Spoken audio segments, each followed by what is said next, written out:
Para el año 1962, las Fuerzas Armadas argentinas se encuentran divididas en dos líneas internas, azules y colorados. El bando azul, integrado por militares de extracción nacionalista, propone el alejamiento de las Fuerzas Armadas de la política y exige un rápido llamado a elecciones. El bando colorado, que nuclea a la oficialidad antiperonista, busca impedir el regreso de este partido al poder, aunque para eso haya que alterar el sistema democrático. A mediados de septiembre, la crisis entre los dos bandos estalla y se desata un combate que mantiene en vilo a todo el país. Durante 4 días, los habitantes de Buenos Aires asisten a un desfile de unidades blindadas y tanques de guerra que toman posiciones en puntos estratégicos de la ciudad. Finalmente, el 22 de septiembre, azules y colorados se enfrentan en Plaza Constitución, Parque Chacabuco y en la Escuela de Mecánica del Ejército. Esa misma noche, el Comando Colorado se rinde y el presidente de la República, José María Guido, designa comandante en jefe del ejército al líder del bando azul, el general Juan Carlos Onganía. No se trata de un hecho menor. El ejército argentino se ha convertido en un actor fundamental de la política argentina y sus disputas internas repercuten de forma directa en los destinos del país.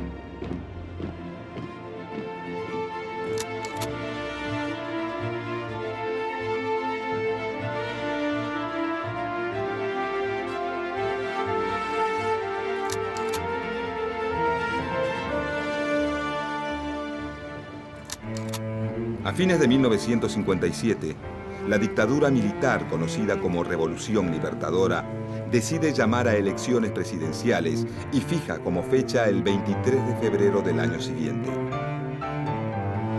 Para ese momento, el peronismo, partido político mayoritario de la República Argentina, se encuentra proscripto y su máximo líder, el teniente general Juan Domingo Perón, exiliado.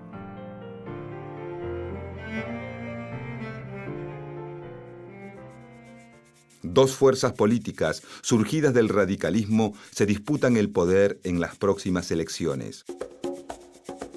La Unión Cívica Radical del Pueblo, liderada por Ricardo Balbín, más cercano a las posiciones del gobierno militar y partidario de excluir al peronismo del sistema político. Y la Unión Cívica Radical Intransigente, liderada por Arturo Frondizi, quien pocas semanas antes de los comicios decide hacer un pacto electoral con Perón. Mediante el pacto Perón-Frondizi, el candidato intransigente promete levantar la proscripción del partido peronista siempre y cuando Perón le garantice el voto de sus seguidores. Pocos días antes de las elecciones, Juan Domingo Perón, desde su exilio en República Dominicana, aconseja a sus partidarios votar por el candidato de la UCR intransigente. Finalmente, en las elecciones de febrero de 1958, con un apoyo importante del electorado peronista, triunfa por un amplio margen la fórmula Arturo Frondizi y Alejandro Gómez. El 1 de mayo de ese mismo año, Arturo Frondizi asume como presidente de la nación.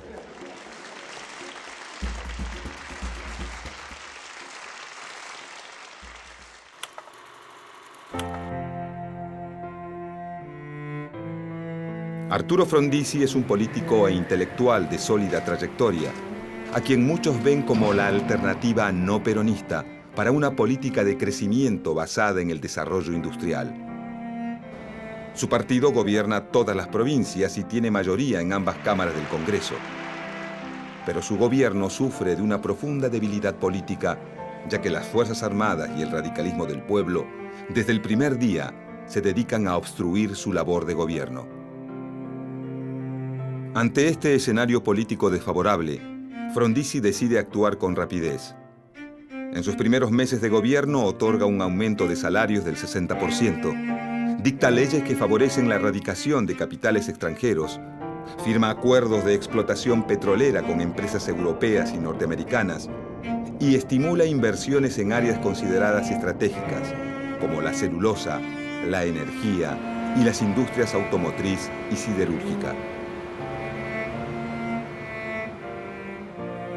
En el plano político, Frondizi decreta una amnistía y permite a varios líderes sindicales peronistas retomar el control de sus gremios, aunque no cumple con su promesa inicial de levantar la proscripción del peronismo.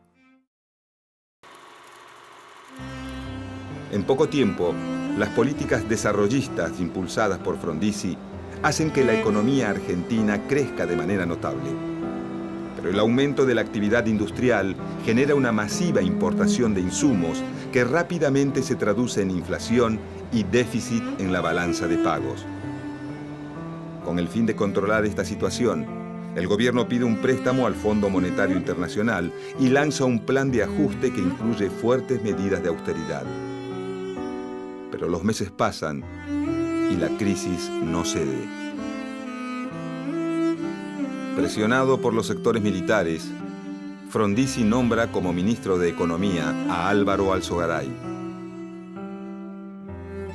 A pocos días de asumir, el nuevo ministro devalúa la moneda, congela los salarios y reduce el control del Estado sobre la actividad privada. Estas medidas reducen el poder adquisitivo de los trabajadores y provocan un rápido aumento del desempleo. En cuestión de meses, el conflicto con el movimiento obrero estalla.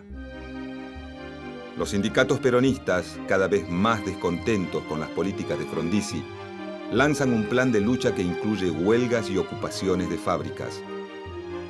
Como respuesta, el gobierno pone en marcha el Plan de Conmoción Interna del Estado, o Plan Conintes.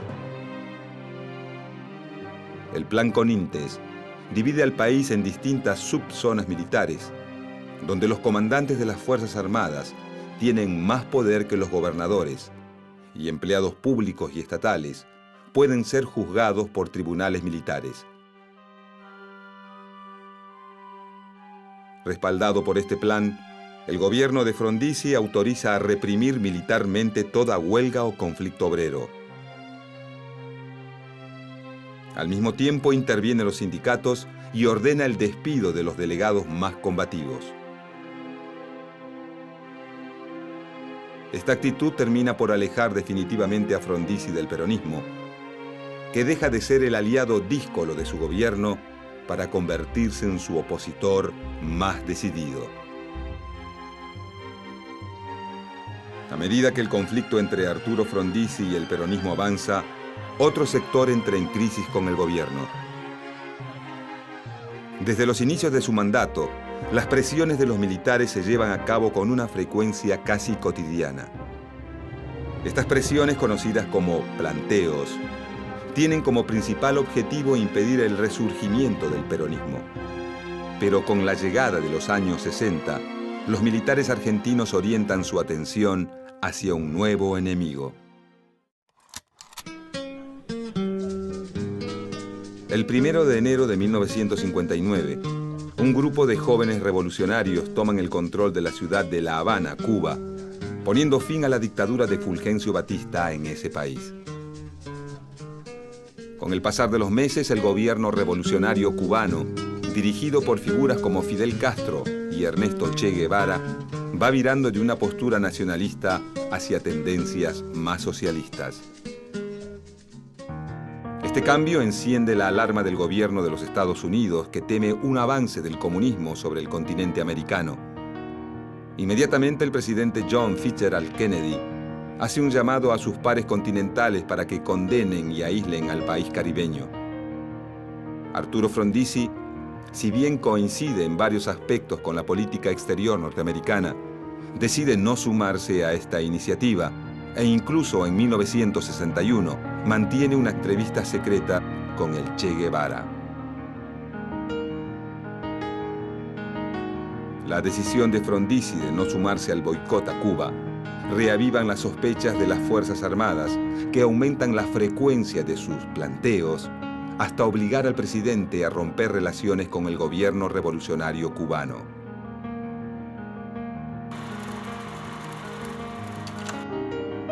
Para comienzos de 1962, el panorama de gobierno del presidente Frondizi es bastante sombrío.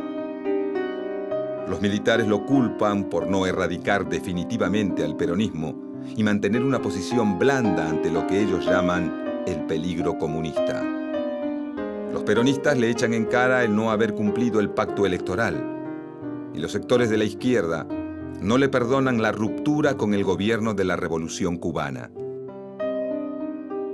Acorralado por todos los frentes, Frondizi levanta la proscripción del partido peronista, permitiéndole participar de las próximas elecciones provinciales. En las elecciones de marzo de 1962, el peronismo gana las gobernaciones de las principales provincias. El triunfo del peronismo genera un profundo malestar entre los militares que amenazan por enésima vez con un golpe de Estado.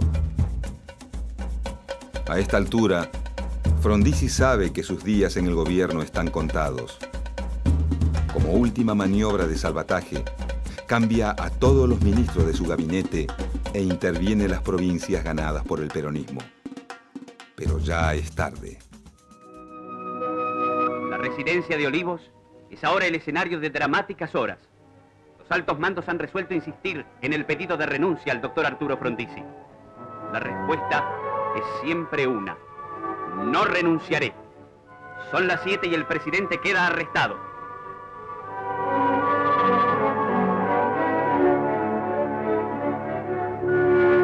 A las 7:46, en su automóvil oficial y escoltado por otros coches donde viajan altos jefes de las tres armas, se dirige al sitio prefijado, el Aeroparque.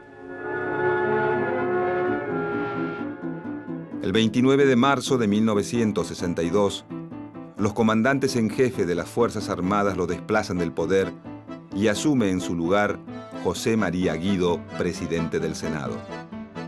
Esa misma noche, Arturo Frondizi es detenido y confinado en la isla Martín García, siguiendo el camino iniciado años atrás por Hipólito Yrigoyen y Juan Domingo Perón. En sus primeros días de gobierno, Guido asume un compromiso por escrito con las Fuerzas Armadas en el que ratifica la proscripción del peronismo, a la que agrega también la del comunismo. El compromiso de Guido también incluye la prohibición de las huelgas y el impedimento a los sindicatos de estrechar vínculos con partidos políticos. En el invierno de 1962, una nueva crisis hace tambalear la economía argentina. Álvaro Alzogaray, que acaba de asumir por segunda vez como ministro, con la intención de aliviar las finanzas, pospone los pagos a jubilados, aumenta los impuestos y toma nuevos créditos externos. Las medidas impopulares de Alzogaray deterioran aún más la imagen del presidente Guido, que solo se mantiene por el apoyo de los militares.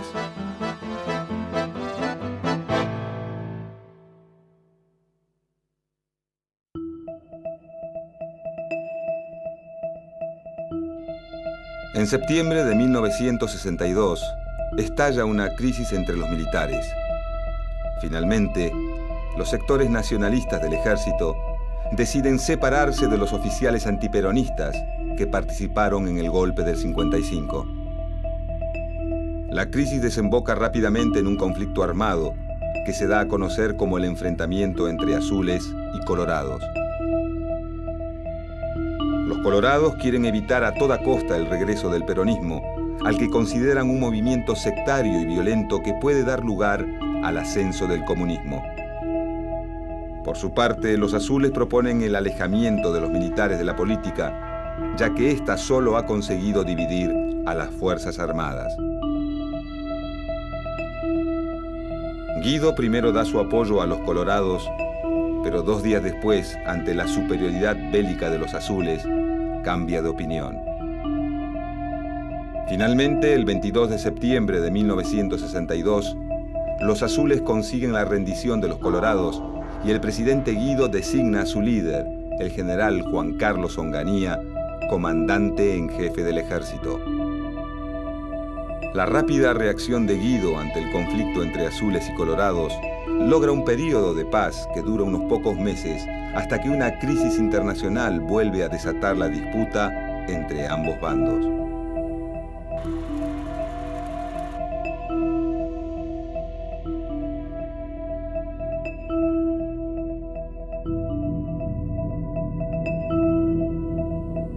En octubre de 1962, el presidente Kennedy denuncia la pretensión de la Unión Soviética de instalar misiles en territorio cubano e inmediatamente decreta el bloqueo naval a la isla. El gobierno argentino es uno de los primeros en apoyar la iniciativa y envía 2 destructores de la Marina de Guerra. Al mismo tiempo, el jefe de la Fuerza Aérea Argentina, sin consultar con el presidente, compromete a título personal la participación de su arma. El gesto genera un considerable disgusto en el seno del gobierno, el que exige su destitución. La destitución del jefe de la Fuerza Aérea aviva los ánimos del bando colorado. Por otra parte, la proximidad de las elecciones hace que muchos de sus integrantes comiencen a temer el regreso al poder de su peor enemigo.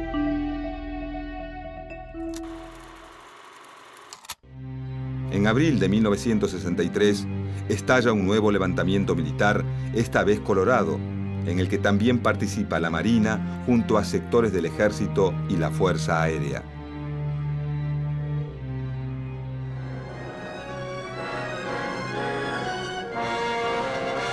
En las calles céntricas se levantan barricadas que prevén ataques.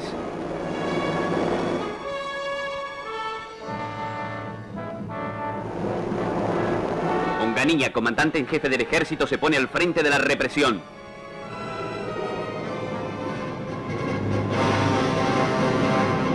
Los revolucionarios tomaron las radios de la capital federal, pero al poco tiempo fueron desalojados.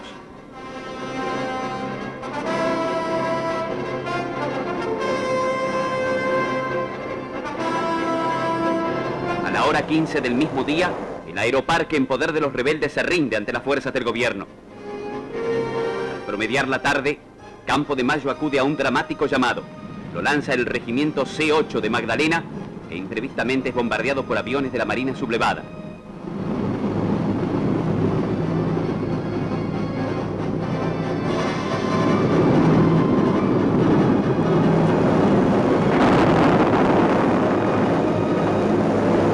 Y la lucha prosigue violentamente.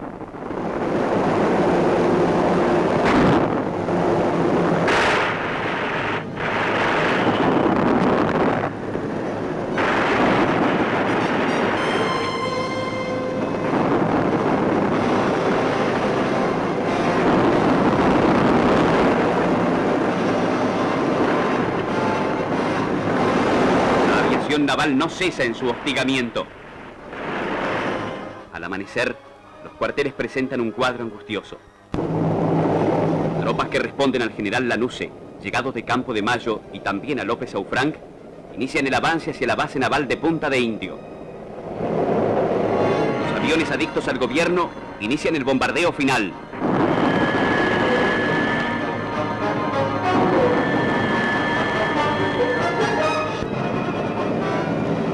Infantes de Marina se rinden.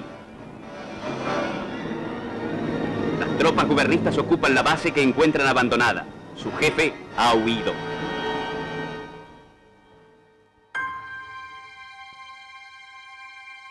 La violencia de este último enfrentamiento deja un saldo de 24 muertos y más de 80 heridos. Y hace que los líderes de ambos bandos reconsideren sus posiciones. Si no quieren seguir enfrentándose, deben cambiar de raíz el sistema político. Y ese cambio solo puede ser posible con la proscripción definitiva del peronismo. Las elecciones de julio de 1963 constituyen una prueba, tanto para el gobierno de Guido, que busca la extinción total del peronismo, como para el Partido Peronista, que pone en juego su capacidad de supervivencia. Para esta época, varios dirigentes sindicales peronistas intentan pasar por alto la autoridad de Perón e imponer sus propios candidatos. Perón, al ver cuestionado su liderazgo, desautoriza a estos dirigentes e impone la candidatura a presidente de Vicente Solano Lima. El gobierno de Guido, amparado en la legislación de 1955, impide participar de las elecciones a la fórmula de Solano Lima. Ante esta nueva prohibición, Perón llama a sus seguidores a votar en blanco. Llegada la fecha de los comicios, la contienda se termina dirimiendo entre Arturo Humberto Illia, candidato por la Unión Cívica Radical del Pueblo, Oscar Allende, candidato por el radicalismo intransigente, y el expresidente de facto Pedro Eugenio Aramburu, candidato por la Unión del Pueblo Argentino, o UDELPA, partido político que representa al sector más duro del antiperonismo. Finalmente, en las elecciones de julio de 1963, Arturo Illia es elegido presidente de los argentinos con tan solo el 25% de los votos. Illia no es la figura más fuerte de su partido. La razón de su candidatura tiene que ver con que Ricardo Balbín, principal líder de la UCR del Pueblo, intuye que cualquier gobierno que surja de estas elecciones va a tener muy poco poder. Desde el día de su asunción, Illia busca darle un papel fundamental al Congreso y las instituciones republicanas. Pero su intención choca con la realidad de un país prácticamente gobernado por el ejército y en el cual tiene mucho peso las principales corporaciones, como los sindicatos. En el aspecto económico, el gobierno de Illia aspira a acentuar el rol activo del Estado. Durante su periodo, se impulsa una ley para bajar el costo de los medicamentos y se anulan todos los contratos petroleros firmados bajo el gobierno de Frondizi con la intención de renegociarlos. La ley de medicamentos y la anulación de los contratos petroleros le granjean rápidamente a Illia la antipatía de desarrollistas y liberales, además de provocar un profundo descontento al gobierno norteamericano. Mientras las políticas nacionalistas de Illia generan nuevos enemigos, su relación con el peronismo empeora progresivamente. La intención del gobierno de controlar los fondos sindicales e interferir en las elecciones internas de la CGT desata una ola de huelgas y ocupaciones de fábricas que paralizan al país durante un mes y medio.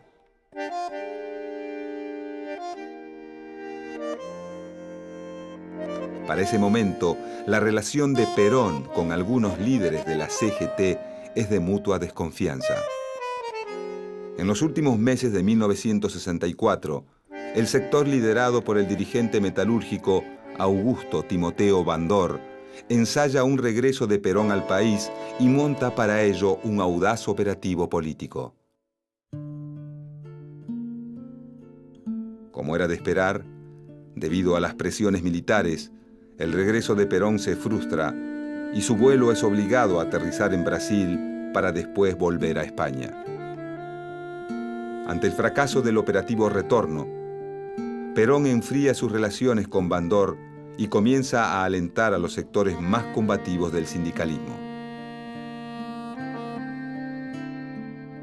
Con el fin de contribuir a la fractura entre Perón y los líderes sindicales, en 1965, el gobierno de Illia convoca a elecciones legislativas, autorizando al peronismo a presentar sus propios candidatos. Bandor, cada vez más alejado de la influencia de Perón, forma su propio partido, la Unión Popular, una alianza política entre dirigentes sindicales y caudillos provinciales neoperonistas. En las elecciones de marzo de 1965, la Unión Popular se impone con un 36% de los votos.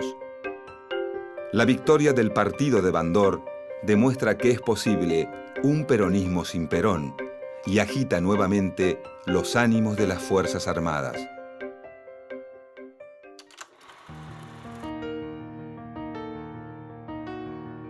Durante el gobierno de Illia, las relaciones entre el ejército argentino y el Departamento de Estado norteamericano se vuelven cada vez más estrechas.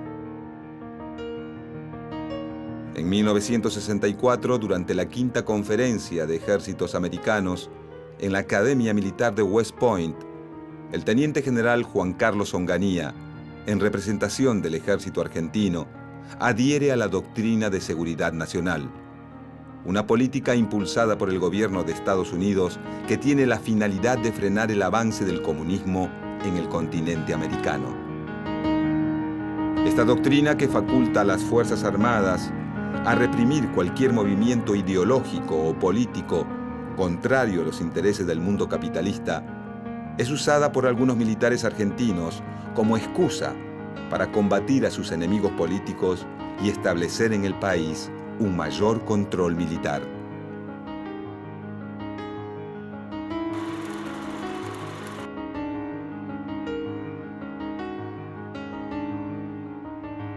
Para fines de 1965, la figura de Arturo Illia está totalmente debilitada. Una campaña de prensa fogoneada por el sector azul de las Fuerzas Armadas y los sectores más conservadores de la Iglesia y el empresariado insiste en mostrarlo como lento, ineficaz y falto de energía.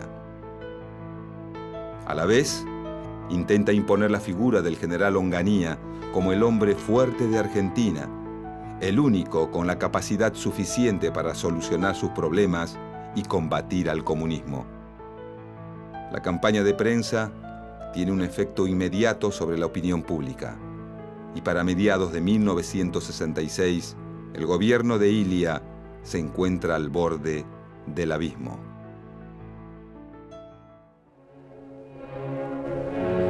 En las últimas horas de la tarde del día 27 de junio, se agravó la tensa situación existente desde tiempo atrás en las Tres Armas, que había dado motivo a varias reuniones de los altos mandos militares y del Poder Ejecutivo. La grave crisis institucional culminó con la separación del doctor Arturo Illia del cargo de presidente de la Nación. Mientras esto ocurría, las tropas fueron ocupando los lugares claves de la ciudad para mantener un orden que en ningún momento fue alterado. Los ministros, que habían sido llamados con urgencia, llegaron a la Casa de Gobierno para realizar una reunión de gabinete, a cuyo final todos presentaron sus renuncias. Al día siguiente, el expresidente abandonó la Casa de Gobierno, partiendo en un automóvil hacia la residencia de un hermano en la provincia de Buenos Aires.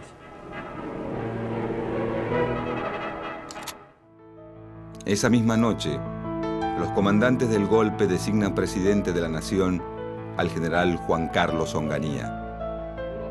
De esta manera, Onganía, el líder del bando azul que proponía el retorno a la democracia y el alejamiento de los militares de la política, termina convertido en el nuevo presidente de facto de la República Argentina. Si así no lo hiciere, Dios y la nación me lo demandan.